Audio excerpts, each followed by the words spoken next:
Assalamualaikum warahmatullahi wabarakatuh. Apa kabar Bunda cantik? Sehat dan bahagia selalu dan senantiasa dilimpahkan rezeki yang berlipat ganda. Amin.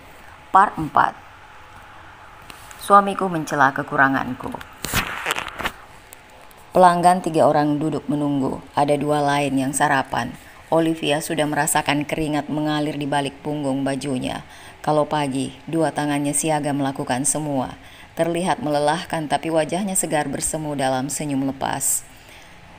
Silahkan, selamat menikmati. Ia selalu menampakkan semangat. Setiap pelanggan mengambil pesanan yang sudah jadi, hanya sambil melihat sekilas karena tangannya sibuk mengerjakan pesanan lain. Apa yang paling enak di sini? Bukan pertanyaan itu yang membuat tangan Olivia terhenti, tapi suara yang sangat dikenalnya. Ia mendongak, melihat wajah di balik kaca separuh. Ada Yuda tengah menatapnya, mata itu tampak sayu. 2 detik kemudian, baru Olivia mampu kembalikan sikap sebagaimana biasa pada pelanggan. Ia menunjuk meja di sana, meminta Yuda menuliskan menu dan isi nama pesanannya. Apa aku bukan pelanggan spesial? Pertanyaan yang memaksa Olivia tersenyum, lalu menggeleng pelan. Oke, baiklah, mengalah Yuda. Menuruti panduan tadi, ia menuju meja, mulai menulis. Waktu lebih dari semenit baru ia mengantarkan ke antrian kertas. Usai menusukkan kertas pada papan antrian pesanan, lelaki itu menunggu di meja sudut. Ia melihat Olivia yang tampak sibuk, sampai tak sempat meliriknya sedikit pun. Aneh sekali, mau capek-capek kerja di tempat begini. Yuda tak habis pikir, apa maunya perempuan yang tak lepas matanya perhatikan itu. 2 pesanan sudah selesai, tangan Olivia menarik kertas selanjutnya. Tulisan tangan rapi yang begitu panjang. Kembalilah, aku akan jadi suami dan bapak yang baik. Olive, anak itu lucu. Ku yakin kamu akan jatuh cinta begitu melihatnya. Ayo, kita kembali. Ku tarik ucapan burukku sebelumnya. Chicken katsu with french fries, lemon tea 1. Ia melirik sebentar pada penulisnya. Lelaki itu menatap masih dengan sorot sendu. Sungguh kalimat yang menggugah. Baguslah. Kalau mau jadi bapak yang baik, memang seharusnya begitu kan? Olivia menarik senyum kecil sembari tangannya menyiapkan pesanan Yuda. Membenarkan kata Andira dulu dalam benak. Yakin aja, Liv. Diri kita itu berharga. Kalau ada yang gak menginginkan dan menyia-nyiakan keberadaan kita, gak apa. Orang itu akan merasa sendiri arti kita setelah dia kehilangan. Kuat aja, harus stay confident, percaya diri karena kita di posisi bertahan benar. Lihat saja, gak lama mereka yang mensolimi itu akan menyesal. Kita gak rugi, justru sebaliknya. Inilah yang terjadi sekarang. Yuda benar-benar minta kembali. Cie, Kak Olive sampai gak tahu aku datang. Suara Arum mengagetkannya. Mikirin apa, ayo, senyum sendiri. Olive menyenggol lengannya untuk mengecilkan suara. Mikirin Kak Amurum. Masa Kak? Emang Arum kenapa dipikirin? Mikirin kamu biar cepet dateng. Banyak cowok cakep lewat. Habis jogging tadi. Wah, sayang aku belum datang ya Kak. Ya sudah, besok aku pagian datangnya. Sahutan Arum melebarkan senyumnya. Mereka nyambung kalau bercanda. Termasuk yang untuk Kak, cakep. Arum menyenggol lengan Olivia. Jarinya menunjuk Yuda yang tengah menatap layar ponsel. Dia nggak baik. Yang lain aja kamu. Kelihatannya baik sih. Kulit luarnya aja, jelas Olivia sambil sekali melirik arah meja Yuda. Reaksi wajahnya justru membuat Arum curiga. Emang Kak Olive kenal? Pokoknya dia nggak baik. Pesananku sudah. Yuda tiba-tiba ada di depan mereka berdua, hampir membuat Olivia memekik kaget. Sudah, ini sayang, antarkan ke mejaku ya. Melihat orang yang diajak bicara, juga rekan kerjanya syok. Yuda sengaja menambahkan kalimatnya dengan tenang. Oh ya, saya suaminya Olivia. Mungkin aja dia belum pernah cerita suaminya ini. Setelah berucap begitu, Yuda dengan tenang kembali ke mejanya, meninggalkan Olivia yang matanya jadi membulat dan hati diremas-remas kesal. Yuda seolah sengaja mengatakan itu Suaranya tadi sedikit keras, jelas didengar rekan juga beberapa pelanggan. Apa maksudnya coba? Maaf mas, Olive tetap nggak bisa. Jawaban sama diulang sampai 3 kali selama ia duduk di sini hingga Yuda menghabiskan menu sarapan. Tadi Olivia diminta menemani makan sekaligus kembali memintanya pulang. Coba mengenal dulu bayi itu. Mungkin Olivia langsung menyukai dan mungkin mau merawatnya bersama. Tanpa Yuda pikir panjang, itu permintaan yang absurd dan menyakitkan. Ia masih menganggap Olivia manusia berbeda. Sedikit rayuan bisa mengubah keputusannya. Ternyata salah. Senyum hambar mengiringi langkah pria itu meninggalkan mejanya. Sampai di sini ia kembali merasa bodoh, terombang-ambing dengan keinginan dan rasa yang tak jelas. Yuda langsung menuju kantor, wajah kusut dan mulut terkatup rapat, menandakan hari ini dimulai dengan perasaan berat 2 kali lipat. Baik Kak Olive, bye Rum, ketemu besok. Usai bersih-bersih, Arum pulang paling terakhir dibanding rekan lain. Usai melambaikan tangan Olivia, menutup rapat pintu. Motor metik hitam putih milik Arum meninggalkan parkiran ruko. Tak sampai puluhan meter, sebuah mobil membunyikan klakson.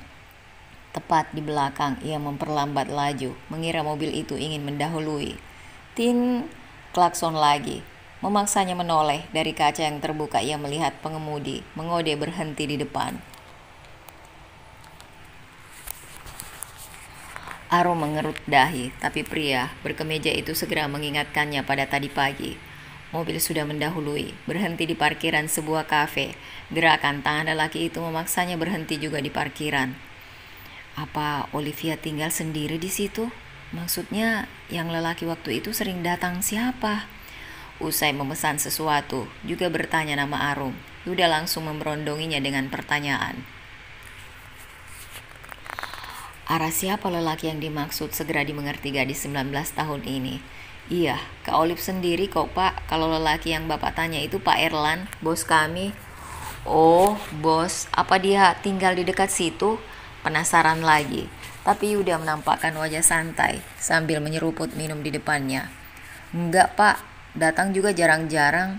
Kan memang sekarang dipercaya kelola Kak Olive. Jadi mereka nggak ada hubungan. Arum tersenyum.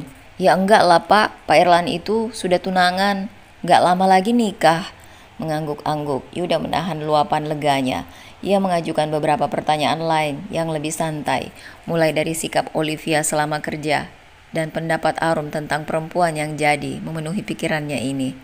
Kak Olive baik banget, ceria, lucu. Banyak deh, Arum suka bikin pipinya merah kalau digoda.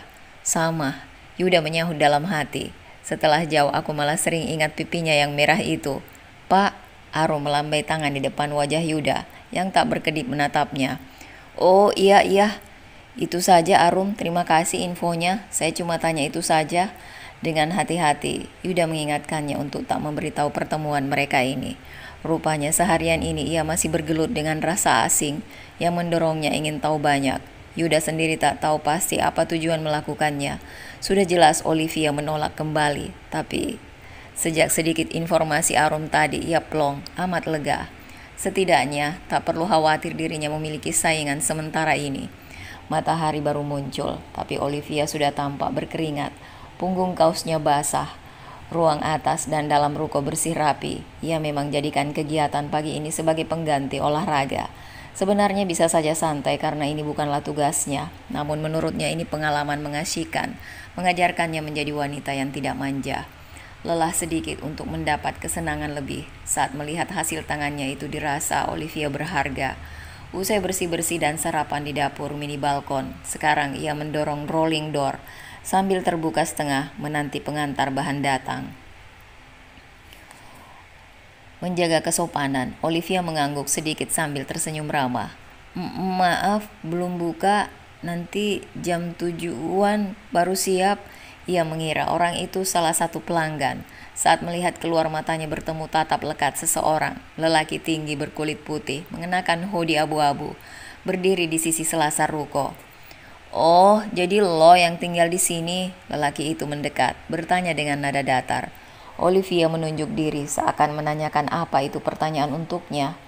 Iya, elo kan yang baru tinggal di sini. Nada itu sedikit meninggi. Sungguh membuatnya tak nyaman. Jantung jadi berdegup kencang. Mata itu seperti menyimpan amarah untuknya. Iya, ad- ada apa?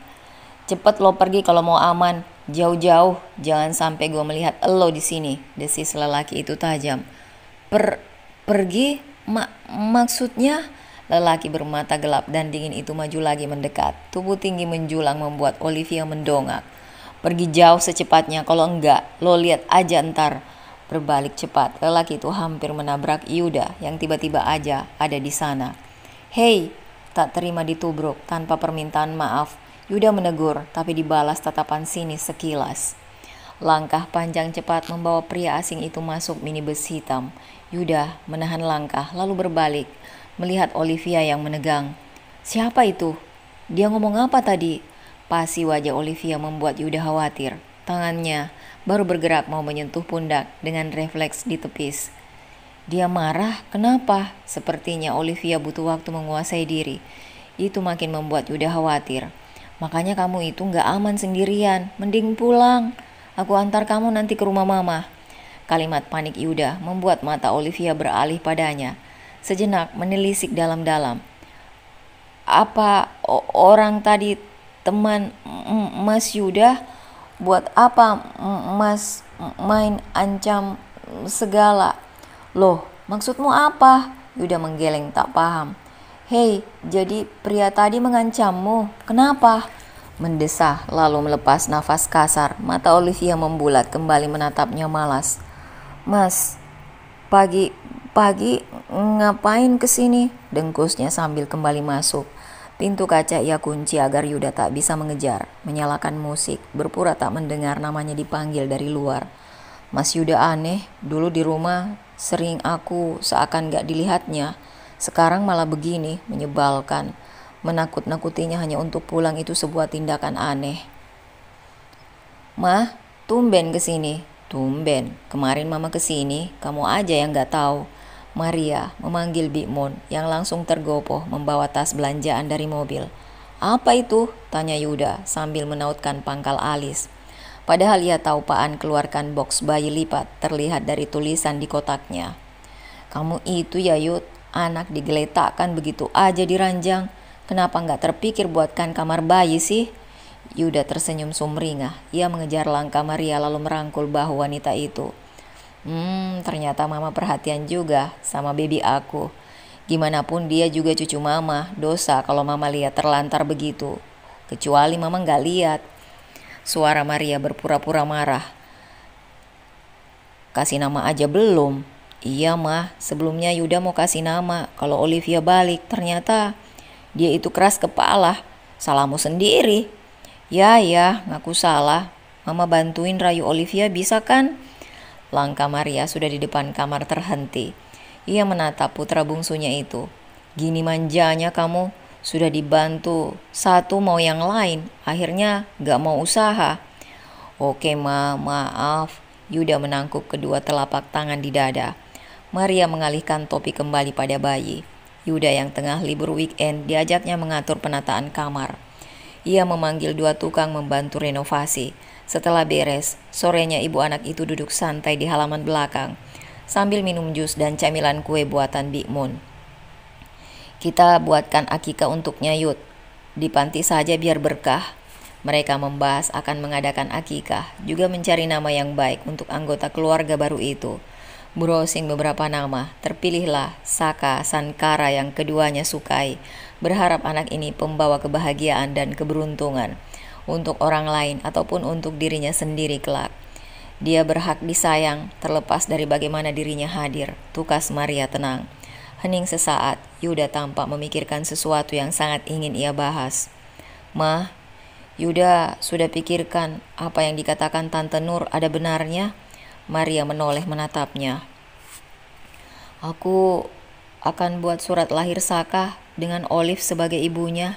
Tatapan Maria terlihat tenang, meski di dalam sana banyak gemuruh suara bersahutan. Antara iya, tidak, dan berbagai pertimbangan. Beberapa detik beradu dengan sendu mata Yuda, hingga akhirnya membuang pandang lurus ke depan. Itu cuma dalam kertas, nanti kalau sudah besar akan kujelaskan baik-baik. Toh, aku ini bapaknya, Olivia juga masih tercatat istriku. Tidak masalah Saka cuma numpang nama ibu. Dua tangan Maria menyatu dalam pangkuan. Pernyataannya udah memang sebuah solusi, tapi ada bagian sisi hatinya menentangnya. Dalam tarikan nafas yang sempat tercekat, ia dalam diam, menenangkan diri. Anak itu gak berdosa. Beberapa hari sebelum kesini mama juga merasa ada beban Yud. Kayak ada yang belum tuntas, apalagi setelah lihat keadaannya. Saat mereka hening, sayup terdengar tangis bayi itu dari kamar. Semakin lama semakin kuat, lalu mendadak hening kemudian. Menghela nafas berat, Maria berucap, "Mama ikut menanggung dosa. Demi kebaikannya lakukan Yud. Didik dia jadi laki-laki yang baik. Kalau sudah siap, kamu punya hutang penjelasan padanya." Kembali menghela nafas panjang, Maria melanjutkan. Mengenai Olive, dia terlalu lama hidup dalam tekanan. Sekarang biarkan dia merasa bebas dulu, bahagia dengan pilihannya. Kemarin mama kesana nengok, wajahnya kelihatan beda, lebih segar, tawanya lepas. Ngomongnya juga banyak. Maria tersenyum sejenak mengingat wajah Olivia di pertemuan terakhir. Mama cukup bahagia melihatnya begitu, walaupun harapan mama beda. Pembicaraan dari hati ke hati itu cukup panjang, terhenti hingga hari mulai gelap. Pertama kali Yuda mendapati kebersamaan panjang dengan ibunya. Hanya berdua, ini sungguh melegakan. Lebih separuh bebannya terlepas terbang. Sebuah pelukan hangat Yuda berikan sebelum Maria pulang, selepas maghrib. "Lo masih di sini?" Pertanyaan bernada sinis kembali mengagetkan Olivia. Lelaki bermata tajam itu ada lagi. Kamu, bilang ke Mas Yuda jangan ganggu lagi." Ia berusaha tak peduli, terus mendorong rolling door hingga hampir membuka penuh. Sebuah tangan mendorongnya kembali masuk, ditarik dan berhenti di sudut. Tubuhnya dikungkung rapat tembok, menimbulkan nyeri tertekan di punggung. Olivia meringis. "Jangan pernah lo karang cerita. Cepat, tinggalin tempat ini. Kamu bukan disuruh Mas Yuda. Gue suruh lo pergi, paham? Pergi lo sekarang juga." Percik air bersama angin dari mulut pria asing itu membuat Olivia memalingkan wajah. "Kalau pernikahan kakak gue gagal karena lo," tangan berbulu halus itu terangkat. Gerakan menggeret leher sambil melotot membuat Olivia terlonjak. Siapa yang nikah? Kamu salah orang." Olivia terus menggeleng. Aku sama sekali nggak tahu, terus berusaha menjelaskan. Kalau awalnya mengira pria itu suruhan Yuda suaminya. Dan sepertinya pria asing ini memang salah orang. "Suami? Jadi lo lari dari suami demi Bang Erlan?" Apa? Keringat dingin pada tubuh yang gemetar terasa seketika mengering. Olivia sadar orang ini benar-benar salah paham tentangnya. Kamu dengar dulu, aku cuma pegawai, bukan siapa. Menangkup tangan Olivia mohon didengarkan. Kalimatnya terbata, tapi mengalir deras. Bagaimana di awal ia bisa kenal Erlan dan hubungan mereka yang hanya bertemu beberapa kali, itu pun di saat ada karyawan lain. Erlan tak pernah mengajaknya bicara berdua. Raut wajah pria asing itu melunak, sedikit mundur memberi ruang untuknya bernafas. Olivia masih terus jelaskan, sebisa mungkin hingga kalimatnya keluar tanpa titik koma. Reaksi diam pria itu membuat Olivia berhenti, menunggu karena merasa bisa meluruskan kesalahpahaman. Namun, kemudian yang terjadi ia malah ditarik keluar. Lelaki itu gerak cepat, mendorongnya masuk dalam minibus yang terparkir di bahu jalan. Lalu melajukan kendaraan tanpa mengindahkan, ia memberontak, meminta turun. 1 jam setelah menghilangnya Olivia, suasana di depan Chicken Rocket, nama restoran mini milik Erlan itu ramai. Ada pelanggan yang ingin membeli. Tapi ruko masih tidak dibuka karena ada petugas keamanan bercampur dengan pejalan kaki yang penasaran ingin tahu ada apa, hingga membentuk kerumunan. Erlan segera ke ruko tadi setelah mendapat laporan pengantar bahan bahwa Olivia tidak ada di tempat. Sementara pintu dalam kondisi setengah terbuka. Ponsel Olivia tergeletak di lantai hingga informasi dari seseorang yang melihat Olivia pergi bersama seseorang mengundang kecurigaan. Karyawan menunggunya datang tanpa berani menyentuh apapun agar tak menghalangi jika ada penyelidikan. Bersama petugas keamanan sekitar, Erlan sudah ngecek lantai atas, tampak barang-barang Olivia masih utuh dan rapi. Dari keterangan orang yang melihat, Olivia dirangkul masuk ke dalam minibus hitam. Arah parkir kendaraan yang ditunjuk bisa tertangkap CCTV dari ruko sebelah. Erlan pun minta izin melihat rekaman lebih dulu sebelum berpikir melapor ke pihak berwajib. Minibus. Pria itu mengingat-ingat siapa yang ia tahu punya minibus. Seperti ada di kepalanya saat melihat rekaman mobil itu. Stiker Spider-Man pada kap depan itu pernah dilihat. Tapi Erlan lupa di mana. Siapa? Meski sudah berpikir keras sampai urat dahinya muncul, ia masih belum mengingat. Orangnya tinggi, kurus, kira-kira siapa Lan? Juna dan 2 teman lain ikut Erlan melihat rekaman tadi. Mukanya nggak tertangkap jelas, sampai perih mata Erlan belum bisa memastikan pria itu. Siapa dia? Kok kayaknya nggak asing? Pak, tolong lihat rekaman hari sebelumnya. Benar, kemungkinan orang itu sudah mantau. Juna menimpali dari belakang punggung Erlan. Sehari 2 hari tidak ada, tapi di hari ketiga sebelumnya, sosok berhoodie keluar dari mobil yang sama persis. Nah, itu serentak beberapa orang bicara, memecah hening karena fokus pada layar. Petugas keamanan ruko sebelah ini segera menghentikan gambar, lalu memutar ulang bagian saat mobil datang. Tampak kemudian pria kurus turun melangkah arah Chicken Rocket.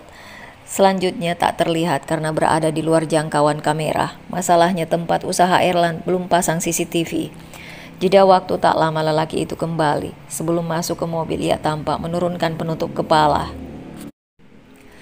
Terlihat rambut gelombang panjang melewati telinga. Wajahnya sempat menoleh arah kamera.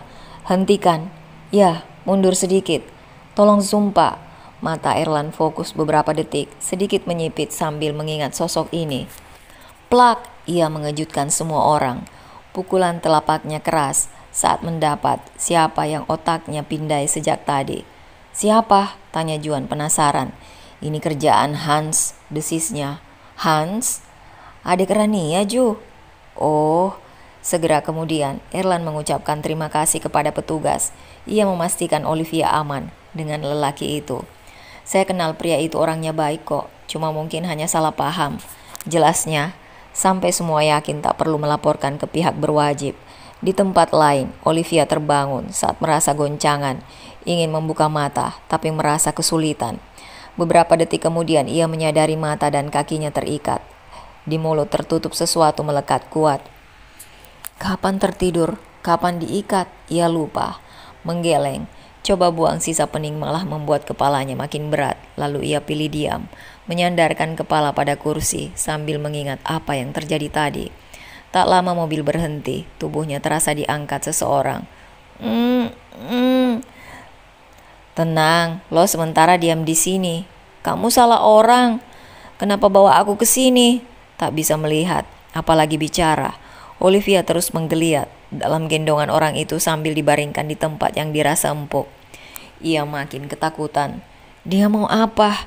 Dalam sentakan. Penutup matanya terbuka. Olivia terdiam, berusaha melihat sekeliling yang masih buram. Lalu menjadi jelas kalau ia berada di sebuah kamar. Sementara ia bengong, ikatan kaki dan tangannya dilepaskan pria itu dalam gerak cepat. Lakban yang menutup mulut juga ditarik, membuatnya memekik sakit. Bekas lakban menyisakan panas dan perih.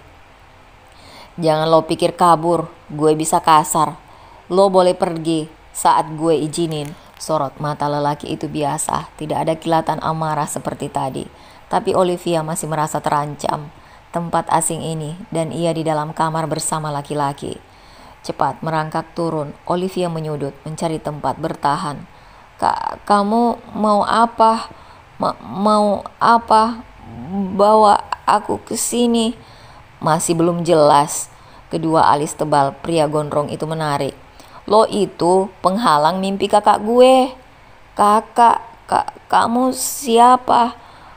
Aku sama sekali nggak tahu. Olivia terus menggeleng sambil melambai tangan. Ia berdiri sisi jendela. Di dekatnya ada lampu baca dengan kap cukup besar.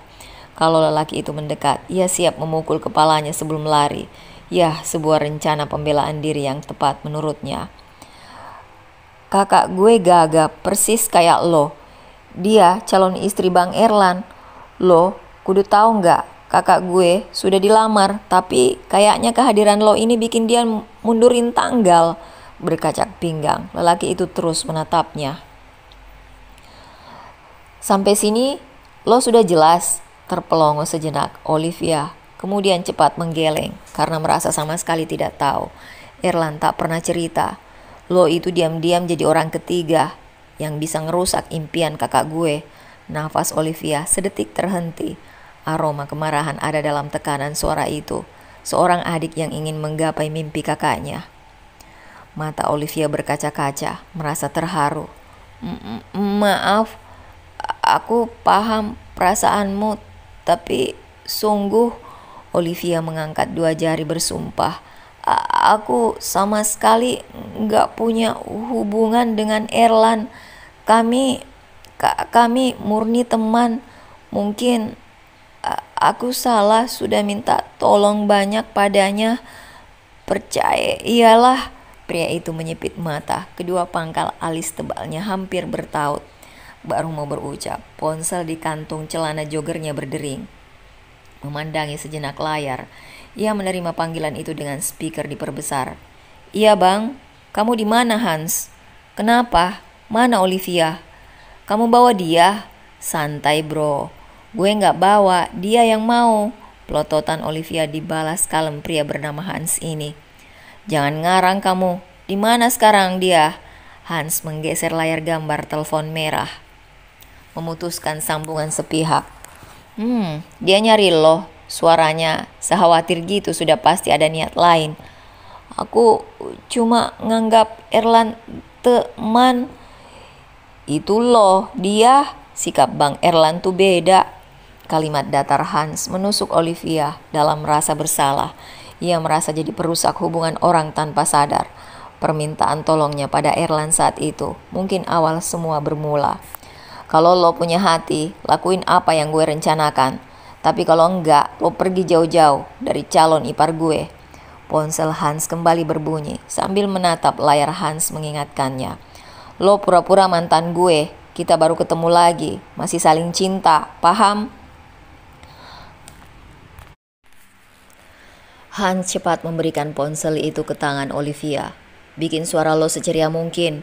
Gemetar jari Olivia menggeser layar. Oke, ya harus acting. Demi nasib kakak Hans. Assalamualaikum Lan.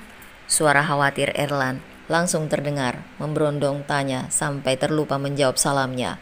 Olivia mendongak pada wajah Hans yang tampak geram. Jelas suara gemerutuk gigi sebab pria itu masih berdiri sangat dekat dengannya. Maaf Lan, ini di luar dugaan. Olive ketemu Hans.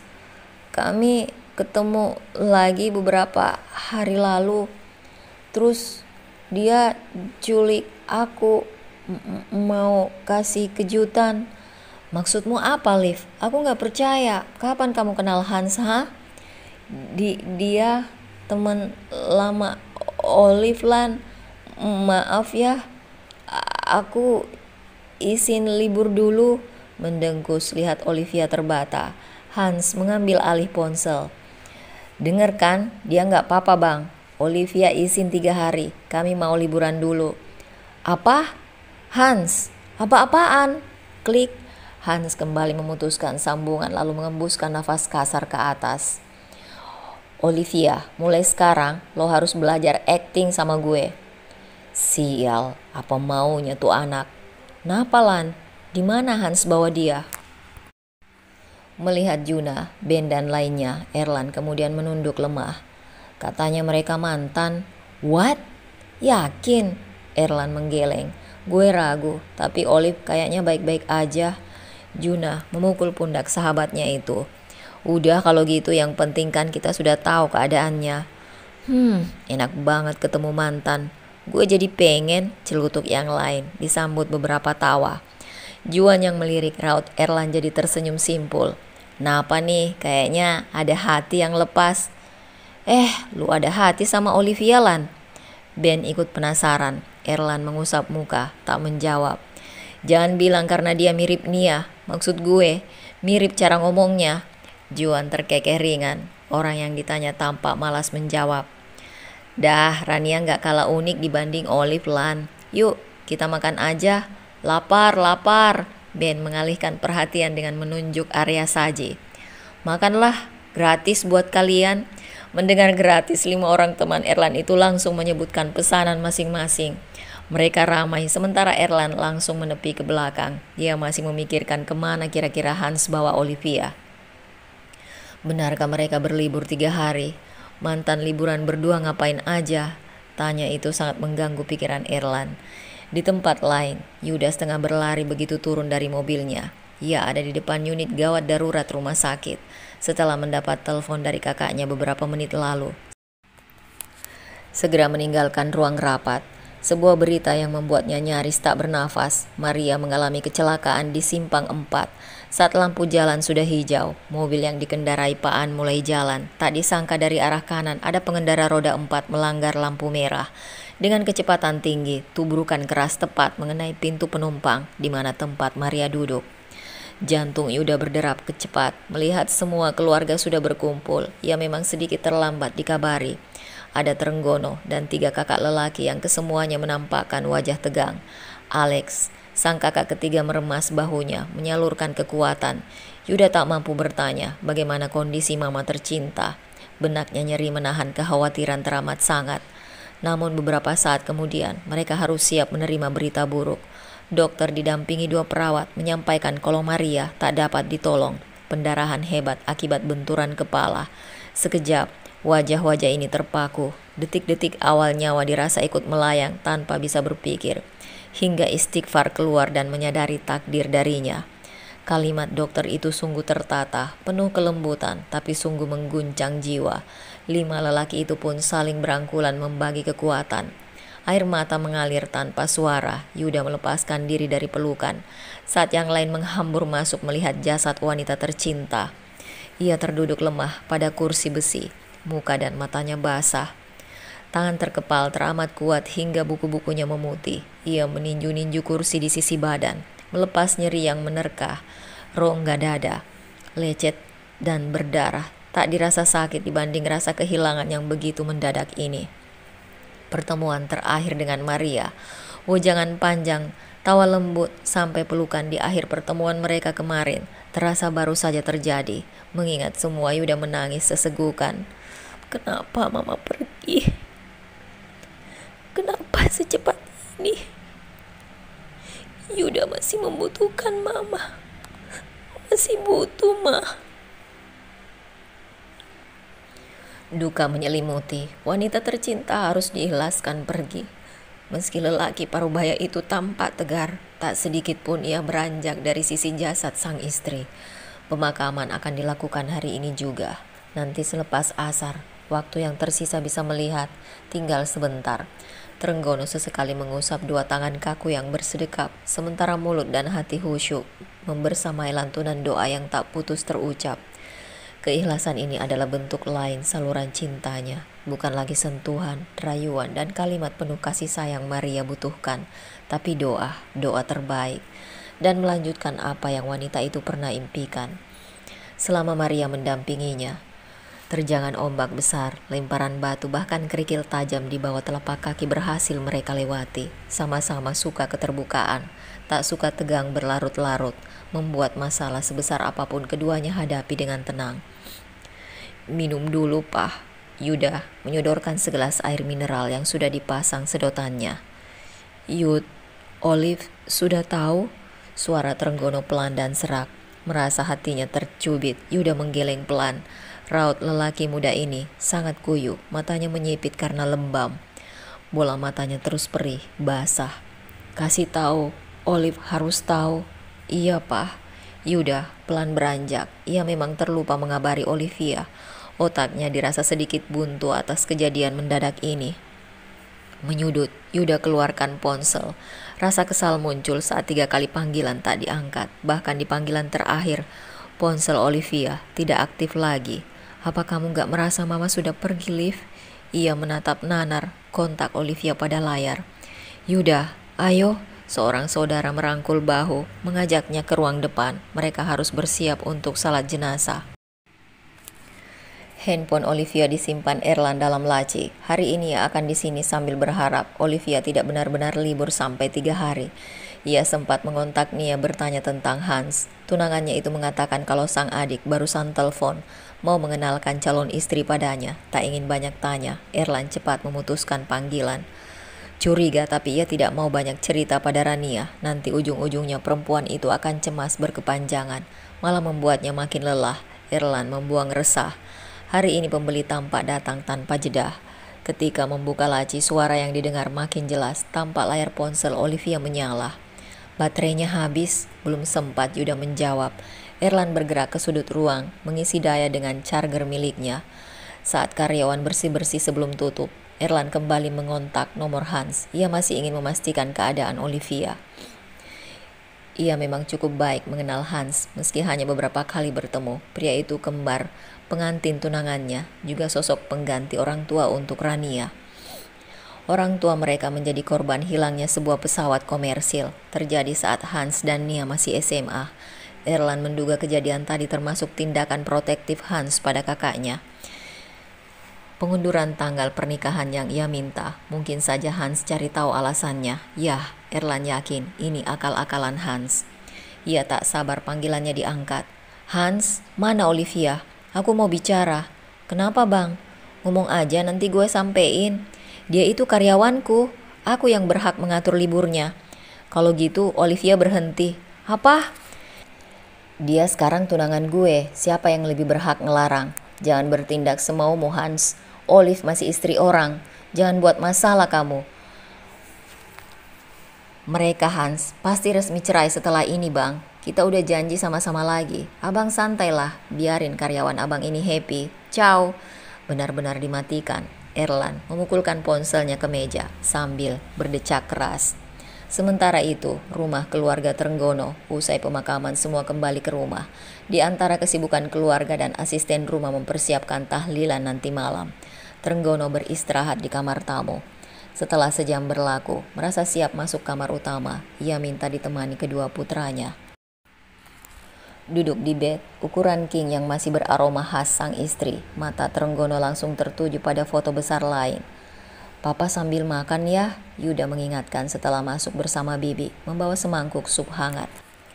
Makasih Bi, tinggal aja, Yuda mengambil alih mangkuk wadah makanan. Papa bisa sendiri Yuda, Papa nggak apa-apa. Trenggono membuktikan ucapannya, ia duduk menghadap meja kayu sebagai meja makan. Kalian tidak usah berlebihan, Mama dan Papa biasa bahas kalau perpisahan kami itu pasti terjadi. Kami akhirnya berpisah karena maut dalam suasana yang masih sama indahnya. Masa-masa terakhir mamamu belakangan sangat manis. Tidak ada keluhan apapun tentangnya, begitupun sebaliknya. Kami begitu menikmati masa-masa kemarin. Mata Trenggono sejenak menatap lekat potret wajah istri. 3 putra Trenggono hanya menjadi pendengar. Lelaki tua yang masih gagah itu terus menyuap makanan, sembari mengenang kebersamaan. Kami akan bertemu lagi, cepat atau lambat. Setelah itu, tidak terpisahkan, pungkasnya tepat. Saat suapan terakhir, kalimat mengharukan yang membuat para putranya saling pandang. Begitu dalam rasa antara kedua orang tua, bersama dalam suka dan duka. Alex yang sudah menginjak kepala 3 dan belum bertemu jodoh, merasa ingin cepat mencari pendamping. Sang kakak tertua yang sudah 7 tahun berumah tangga, makin ingin perkuat cintanya pada istri. Sementara Yuda jadi seketika teringat Olivia. Sosok tenang dan lembut dalam batangnya itu ada kemiripan dengan sang mama. Tegasnya Maria mulai ada dalam diri Olivia, tegas yang tidak arogan. Sebab setelah beberapa saat mereka tetap bisa lembut dan tenang. Desir rindu mengalir mengisi jiwa Yuda. Ada dorongan kuat ingin mengabari Olivia berita duka ini secara langsung. Olive pasti kecewa, mama pergi tanpa dia tahu apa-apa. Maaf Pak, Yuda harus pergi sebentar.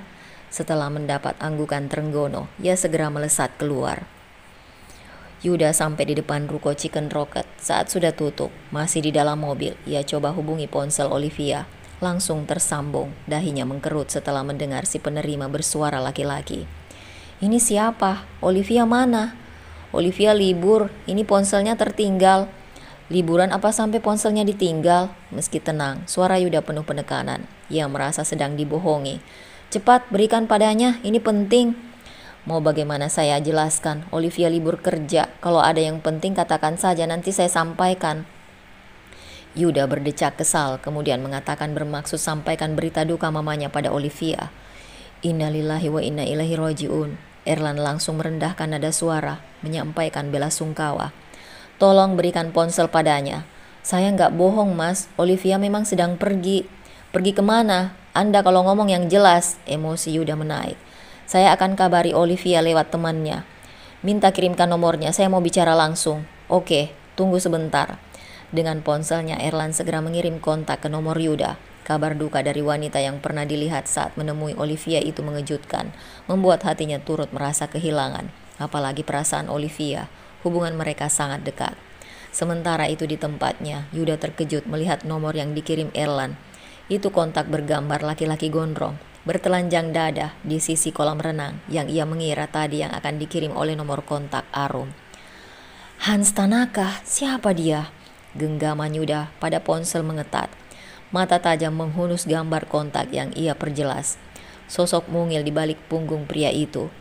Olivia, meski memakai pakaian biasa yang memastikan perempuan itu tak ikut berenang, semua di depan mata ini cukup membuat darah Yuda seketika mendidih. Mana Olivia? Suara Yuda langsung menggelegar. Ini siapa? Sahutan santai itu dirasa membakar Yuda hidup-hidup. Ini suaminya, katakan sama perempuan itu cepat ke rumah sebelum menyesal. Hei, sebentar. Hans tadi ketiduran di sofa usai kelelahan berenang. Ia melihat Olivia keluar kamar, langsung ia mengangkat ponselnya. Laki lo, wajah Olivia mendadak pias. Mas Yuda punya nomor ponsel Hans juga. Iya mas. Oh rupanya benar ya, kamu lagi senang-senang liburan. Kukira kamu peduli, ternyata bullshit. Mas, Mama pergi tadi, sudah dimakamkan. Apa kamu peduli, ha? Panggilan, langsung Yuda putus. Olivia ternganga, otaknya mendadak kusut. Coba ia urai, memaknai maksud pergi yang Yuda katakan barusan. Dan kalimat dimakamkan kemudian membuat tegangan di kepalanya menguat. Ponsel Hans terjatuh tak dihiraukannya. Dimakamkan. Seketika, tubuh Olivia layu. Ia meluruh jatuh di lantai. Hans cepat kembali mendekat, mengangkat badannya membawa ke sofa panjang. Bersamaan itu seorang gadis tampak terkejut keluar dari kamar. Ia dan Olivia tadi tengah bersiap salat maghrib. Bicara terbata-bata, gadis itu meminta Hans membawa Olivia ke kamar. Mama, Mama, wajah Olivia pasi, terus menggumam kata sama. Air bening luruh deras dari pelupuk mata. Olive, ada apa? Minyak kayu putih ditempelkan Rania ke bawah hidung sambil menyebut-nyebut nama Olivia. Gadis yang baru dikenalkan oleh sang adik itu tak bereaksi, matanya terpejam, serta terus menangis atas permintaan Rania. Hans bolak-balik membawakan minum, juga air dalam gayung untuk mengusap wajah Olivia. Butuh waktu hampir setengah jam Olivia menenangkan diri. Ia langsung bersiap pergi setelah merasa kuat. Hans memaksa untuk mengantarkannya. Sempat ribut sesaat hingga akhirnya Olivia mengalah. Ia minta Hans nanti parkir jauh agar tak membuat masalah. Sepanjang perjalanan dari kediaman Hans menuju rumah mertua, Olivia terus berharap apa yang Yuda katakan salah, hanya akal-akalan untuk menyuruhnya pulang. Andai benar terjadi, ia akan merasa sangat bersalah. Tadi saat Rania datang, mereka banyak menghabiskan waktu tertawa-tawa. Hati lepas dari ketakutan pada Hans saat menemukan teman yang persis cermin dengan dirinya dalam bicara. Ia sama sekali tak tahu jika di rumah Yuda dan keluarga merasakan keadaan sebaliknya. Tapi Olivia masih menolak kemungkinan pikiran buruk itu. Di mana arah rumahnya? Belok. Olivia menunjuk kanan, arah masuk lokasi perumahan elit. Ya Allah, jantung Olivia berdentam. Makin dekat suara lantunan ayat suci terdengar dari speaker. Sekejap tungkainya dirasa lemas. Bulir air mata pun kembali luruh deras. Ya Allah, apa ini benar? Turun di sini saja. Gumamnya nyaris tak terdengar. Olivia terhuyung saat berdiri. Lo kuat enggak? Besok aja, tunggu lo tenang dulu. Menarik nafas panjang pendek.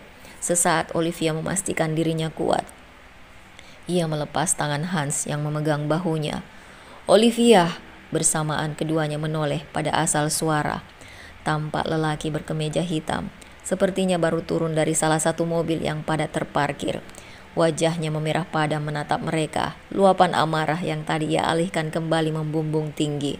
Tak menyangka bertemu Olivia di sini bersama lelaki asing. Dasar laknat, kamu bisa senang-senang saat mama begini. Menjijikkan, Yuda meludah. Hei, tenang bro. Melihat reaksi Hans, Yuda makin termakan hasutan setan. Ia mengira Olivia bahagia, lalu lupa dengan Maria yang telah tulus menyayanginya. Sampah, benar-benar sampah. Tubuh Olivia makin lunglai. Ia berusaha menjelaskan tapi tak mendapat kesempatan. Tahu kenyataan itu, ibu mertua benar meninggal, dadanya menyesak kuat. Makin sulit mengambil udara. Olivia! Hans bergerak cepat, menangkap tubuhnya yang terlihat tak mampu lagi berdiri, lantas menggendongnya untuk kembali masuk mobil. Mas, Olivia masih sempat ingin bicara dengan Yuda. Lelaki itu murka berusaha menahan langkah Hans. Bro, dia butuh pertolongan. Oh, lu khawatir? Kalian ini ada hubungan apa? Kalian liburan berdua tadi, ha? Kita bicara nanti. Gak ada pembicaraan lagi. Aku ceraikan perempuan itu. Cerai talak 3. Ambil lu kalau mau. Ambil, bawa dia pergi. Kalimat Yuda makin menusuk dada Olivia. Semua kata bagai jarum menerjang masuk ke semua titik tubuhnya. Detik kemudian, kepalanya lunglai, tepat saat Hans sudah mendudukkannya di kursi mobil. Dasar wanita sialan. Sialan, Yuda tersungkur di tempat. Habis sudah asanya terbang, wanita yang menyayangi telah pergi, orang yang sempat diharap pun. Lepas sudah, Olivia sungguh membuatnya kecewa. Termakan praduga, bagai kehilangan kewarasan. Yuda terduduk tanpa daya, wajahnya basah air mata. Ngilu hati tak tertahankan, menjalar dari luka yang menganga. Baru ini ia rasakan sakit berlipat-lipat menyiksa. Tolong, jangan ganggu aku lagi. Olivia menolak keras. Hans ingin mengantarkan pulang. Setelah dibawa ke rumah sakit, mendapat bantuan di ruang UGD. Sampai beberapa saat kemudian sadar, ia merasa baik-baik saja. Olivia juga pastikan kalau Erland mengundur pernikahan bukan karenanya. Hubungan dengan pria itu hanya sebatas teman, sebatas bos karyawan. Kak, kalau melanggar, aku siap pergi sejauh mungkin, tegasnya meyakinkan. Hans menatap wajahnya yang pasi, tanpa berpaling dalam puluhan detik kemudian. Bisa terlihat Olivia menantang matanya, memastikan ia bersungguh-sungguh. Mata bening itu makin berkaca. Sisa air mata atas kejadian yang membuatnya syok tadi. Luka tak berwujud itu tergambar jelas di sorot matanya. Baik, kalau lo berani ingkar, gue yang langsung bertindak. Tangan Hans hendak membantunya turun dari dipan di tepis. Setelah sempat mendapat oksigen tadi, ia sudah diperbolehkan pulang. Pulanglah duluan. Lo sakit, gue antar pulang. Gak, tolong tinggalkan aku Hans. Hans menyipitkan mata. Oke, lelaki itu langsung berbalik keluar. Mematung sejenak, Olivia terkejut saat seorang suster memberinya uang merah 2 lembar. Ini titipan mas yang antar mbak tadi. Administrasi sudah dibayar. Mbak bisa langsung pulang. Hans bayar semua? Olivia melangkah gontai. Sesaat ia berhenti melihat sekitar. Ada pasien kecelakaan sedang dipindahkan dari mobil polisi belangkar. Hati bagai tersayat, merambatkan ngilu, terpikir lagi kepergian mama mertua yang begitu mendadak. Ia tak sempat melihat jasadnya, berbeda dengan keluarga korban barusan. Apa mama diam-diam sakit, menyembunyikannya dariku? Mama gak pernah ngeluh? Atau apa mama pergi seperti orang tadi? Ia belum sempat tanya apapun, banyak dugaan. Olivia terus berjalan dengan tatapan mata kosong. Melihat lelaki tinggi bertopi biru tua memegang alat seperti ponsel, ia jadi teringat miliknya yang tertinggal di ruko saat Hans membawanya tadi pergi. Memeluk tangan yang ngilu karena suhu dingin malam, ia melirik jam di dinding pos security itu, menunjuk angka 9. Untuk ke ruko, ia butuh kunci dari Erland. Ada apa, Neng? Pak, boleh saya pinjam telepon? Saya mau hubungi teman. Lelaki usia sekitar 40-an itu mengerut dahi. Tapi kemudian meminjamkan juga. Olivia mengontak nomor ponselnya sendiri. Ini Olive Lan. Olivia, ini nomor siapa? Kamu di mana? tolong nanti antarkan kunci ke ruko ya. Aku pulang. Pulang? Sebentar, ini kamu di jalan, di mana? Antarkan kuncinya, Lan. Segera mengakhiri panggilan. Olivia mengucapkan terima kasih pada petugas jaga itu, lalu mendekati taksi yang mangkal bahu jalan. Makasih, Lan, kamu istirahat saja, aku di bawah. Enggak, kamu pulang aja. Olive enggak apa kok. Aku cuma mau memastikan. Maaf, tolong Lan. Olivia menggeleng sambil menangkup kedua tangan. Ia sudah memberitahu tadi dari rumah mertua. Berita mama mertuanya benar meninggal. Penampilan kusut, mata bengkak, dan wajah pasi itu yang membuat Erlan bermaksud tetap di sini. Ada jika Olivia tiba-tiba membutuhkan. Namun melihatnya tidak nyaman, Erlan tak ingin memaksa. Jaga dirimu, kalau ada apa-apa jangan segan hubungi, ini ponselmu. Liv, aku tahu kamu pasti sangat kehilangan, tapi ingat kesehatanmu sendiri. Mamamu di sana akan senang kalau kamu kuat. Iya, makasih Lan. Di balik punggung Erlan, bulir air mata kembali runtuh. Memutar anak kunci pun hampir tak sanggup ia lakukan. Rasa kehilangan itu kembali menghinggap kuat, meremas hati dalam rasa yang tak dimengerti. Olivia memaksa tenaga untuk naik tangga. Makan dalam kondisi begini air mata jatuh, bercampur makanan masuk ke mulutnya. Kumandang azan subuh mengembalikan separuh nyawa dalam raga. Mata sembab itu mengerjap. Beberapa saat lalu terjaga penuh. Tak sengaja mata Olivia tertuju pada wadah dodol ketan yang diberikan sang mama mertua. Usai tunaikan kewajiban, ia pun meraih wadah bahan plastik itu. Kapan mau ngemil? Ada makanan tersedia kan? Kamu gak repot lagi beli lift? Mama, masa seumuran kamu itu ya hobinya ngunyah, apalagi kalau gak ada temen ngobrol. Ngunyah aja buat olahraga rahang. Mengingat kalimat itu membuat kelopak matanya panas lagi. Ia mengambil dan makan 2 dodol yang terasa manis pas di lidah, lalu menelan obat sakit kepala. Duduk di tempat tidur, ia mulai menggeser layar. Ada puluhan panggilan tak terjawab dari Yuda, juga kontak Maria. Mama, ada hubungi Olive. Gemetar jarinya cepat beralih pesan aplikasi hijau. Tampak 30 pesan di sana. Olive tak punya grup, kontaknya pun hanya menyimpan nomor teman dekat dan keluarga.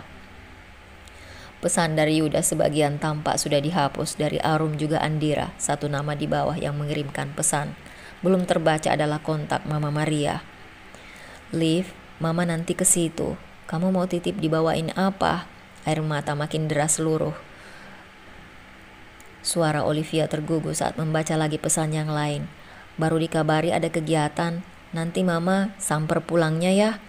Lalu pesan panjang yang menahan mata Olivia berusaha membacanya. Olive, Mama sebenarnya mau bicara langsung, tapi Mama gak bisa nunda. Mama takut gak sempat kasih tahu kamu. Pesan panjang itu berupa permintaan maaf, juga memberitahu nama cucunya dari Yuda. Maaf, Mama menyetujui nama kamu sebagai ibu kandung Saka di aktenya.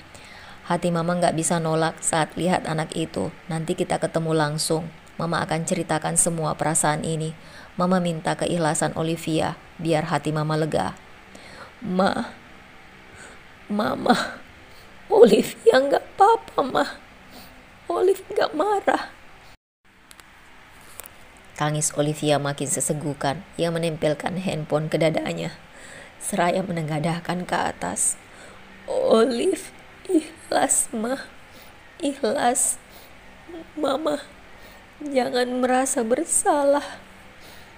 Satu lagi pesan terakhir Maria. Jangan pernah anggap Mama gak sayang kamu ya, Liv. Walaupun Yuda lepas kamu, Olivia tetaplah anak Mama, kesayangan Mama. Berbahagialah selalu, nak. Lan, aku minta izin gak masuk setengah hari mau ke makam Mama. Ini CR sudah dibuka, ada Arum, sudah datang pagi-pagi. Usai mengirim pesan untuk Erlan, Olivia menghubungi asisten rumah, menanyakan tempat Maria dimakamkan. Iya, makasih Bi, ia tahu tempat yang disebutkan. Non, Tuan Yuda menggigil sejak semalam tapi gak mau berobat. Ini juga belum keluar kamar. Kami dilarang bilang ke Tuan Besar, takut beliau khawatir katanya. Bagaimana Non? Bibi takut Tuan ada apa-apa. Suara gigilnya itu kuat. Niat mau mengakhiri panggilan urung. Apa pintu kamar terkunci, Bi? Tadi sih enggak, Non. Cuma kami belum berani masuk lagi.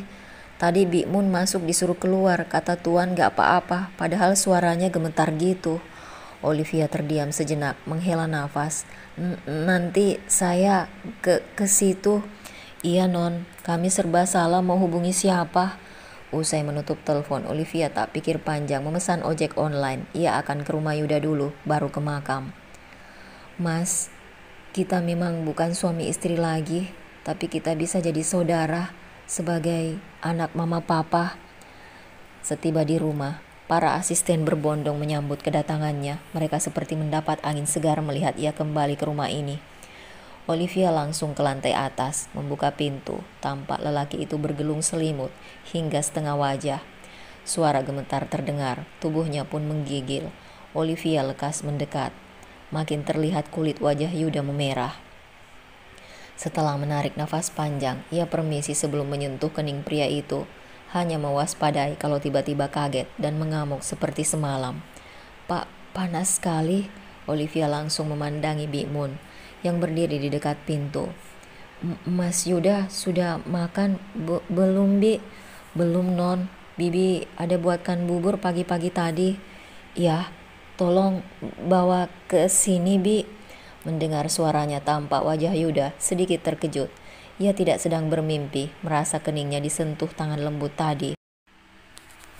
Sementara Bi Mun turun, Olivia mencari kain untuk kompres. Ia juga menuju kotak obat. Permisi, pergi, desis Yuda sambil menepis tangannya. Mas, Olive minta maaf, pergi. Tetap tenang, Olivia membalas tatapan mata Yuda yang tampak merah. Anggap Olive kesini sebagai adek. Adek? Adek siapa maksudmu? Jalang.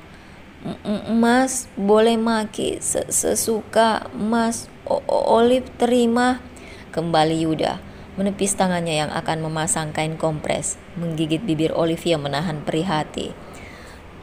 Mas, itu sakit. Ngapain peduli? Keluar. Mama peduli.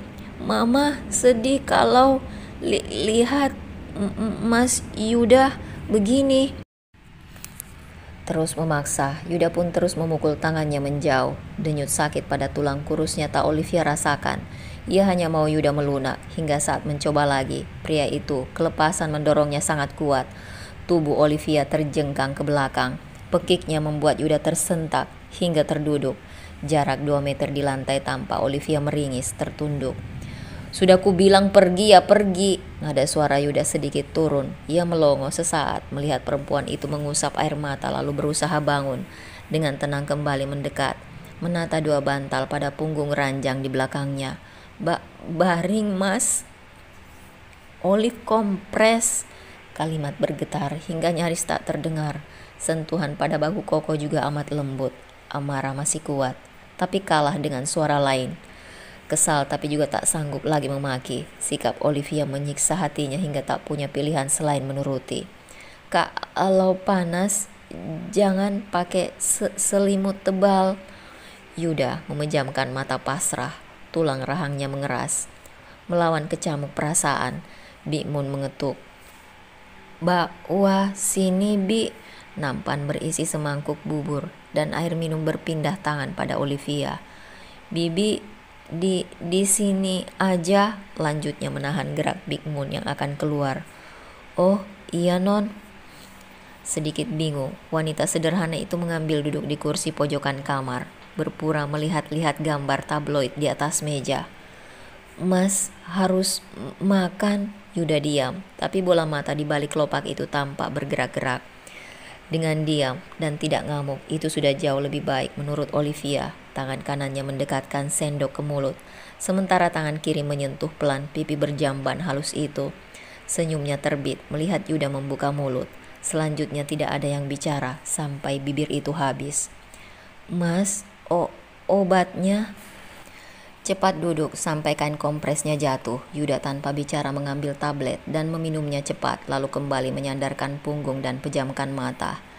Sudah non, Bi Mun gerak cepat mengambil alih mangkuk dan gelas. Iya Bi, makasih. Saya langsung turun ya non, masih ada kerjaan. Tanpa menunggu persetujuan, Bi Mun gegas keluar. Mas, istirahat aja, Olive juga mau pulang. Hening. Olive menatap lelaki itu sesaat sebelum berdiri, lalu bersiap keluar. Kamu gak mau lihat makam mama? Suara serak itu menahan geraknya. Terasa langsung menyayat hati. Kepala Olivia langsung tertunduk. Air mata kembali luruh tanpa bisa ditahan. Maaf, Mas. Olive sampai gak tahu Mama.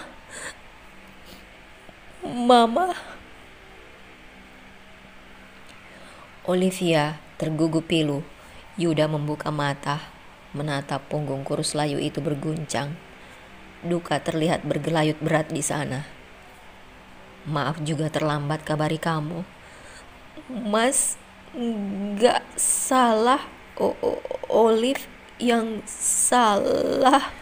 Olivia sesegukan hingga kembali bisa menguasai diri. Olive mau ke makam sekarang. Mudah-mudahan Mama maafin Olive. Sambil mengusap sisa basah di wajahnya, berusaha tersenyum. Sudah mau pergi? Langkahnya kembali terpaku. Yuda menanyainya dengan nada ringan. Cuci muka dulu. Masih ingat kan pintu kamar mandinya? Mendengar itu Olivia lekas membalik badan. Ternyata pria itu bicara sambil menutup mata. Tak menjadi masalah buat Olivia. Bibirnya mengukir senyum. Ia pun masuk ke kamar mandi, membasuh wajah sampai segar. Tisu di meja. Lagi Yuda bicara tanpa membuka mata. Apa tadi dia mengintip? Tahu mukaku basah? Olivia mendekati meja, mengeringkan wajahnya dengan tisu. Sempat melirik kaca, tampak lingkar bawah matanya gelap dan bengkak. Olivia, pergi dulu Mas. Tak disahut, ia menatap sejenak pemilik wajah yang matanya masih terpejam itu. Tampaknya demam Yuda sudah berkurang. Jawab itu terdengar cukup baik. Ia pun melangkah keluar dengan hati lega. Ini mungkin pertanda Yuda bisa memulai hubungan baru mereka sebagai saudara. Olive, pergi dulu Mas. Tak disahut, ia menatap sejenak pemilik wajah yang matanya masih terpejam itu. Tampaknya demam Yuda sudah berkurang. Jawaban itu terdengar cukup baik. Ia pun melangkah keluar dengan hati lega. Ini mungkin pertanda Yuda bisa memulai hubungan baru mereka sebagai saudara. Seperginya, Yuda membuka mata, menatap nanar pintu yang tertutup. Ia tak menyangka Olivia berani datang setelah murkanya semalam. Bisa dirasakan sekarang, ada yang berlubang di dalam dada, andai bisa memutar waktu. Ingin rasa ia menelan kembali ucapannya semalam. Mamamu sempat berharap kamu yang meneruskan usahanya.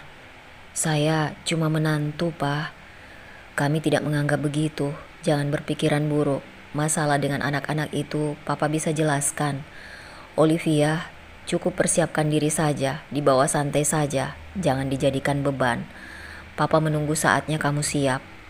Olivia terhenyak kaku, menatap wajah berkantung mata tebal itu.